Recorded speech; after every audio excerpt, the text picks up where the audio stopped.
So, I'm here in Ragusa for the occasion of the Festival of the Baroque and the Neobarocco. And I would like to show you around my space. We could start with this, by now, well-aired stool, which I did in 1988.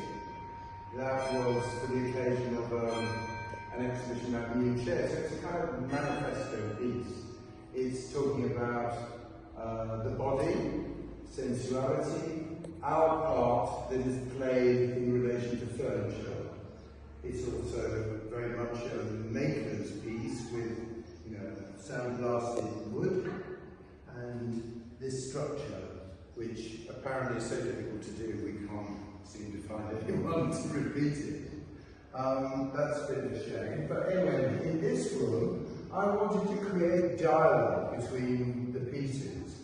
So this piece is sort of throwing its attention towards a mirror over here, which is based on the classic Ray-Ban Aviator mirror.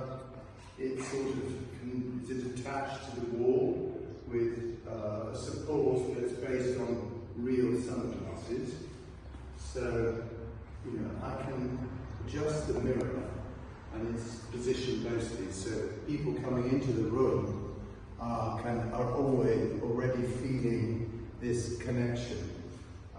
In turn, the mirror itself is convex and it somehow contains the whole room. You can see almost everything in the room when you're looking into it.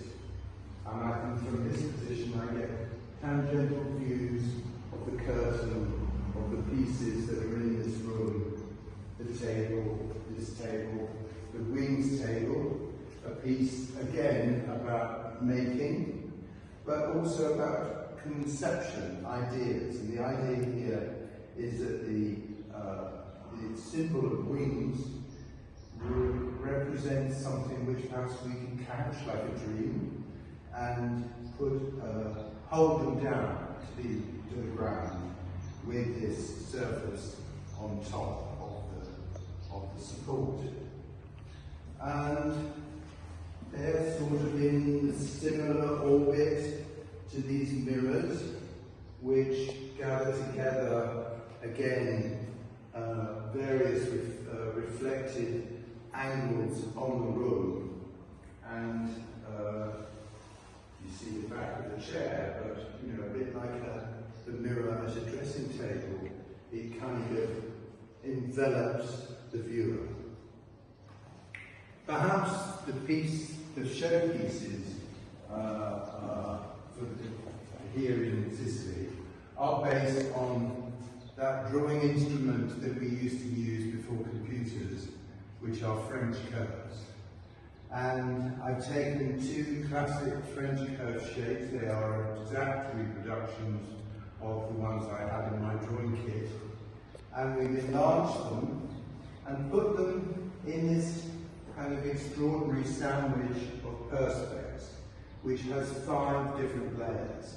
And the center layer is this strip, the center layer holds this continuous light element in LED, which somehow reduces and accentuates the form of the French curves in such a way that they become as much signs and icons as flat pieces of perspex which might be sitting on the table.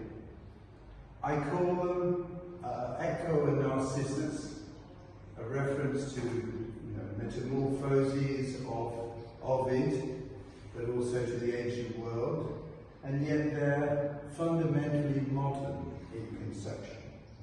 But they also have here an interesting relation to one another, at least I hope that's how it comes across.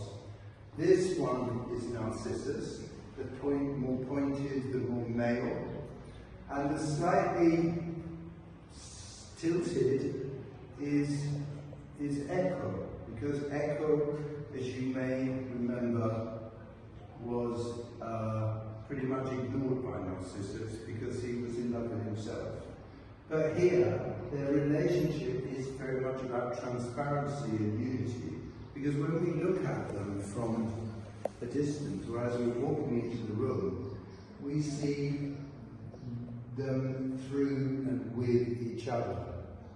So their relationship is still there, even if Narcissus is trying to pull away, and Eco is trying to come closer to him.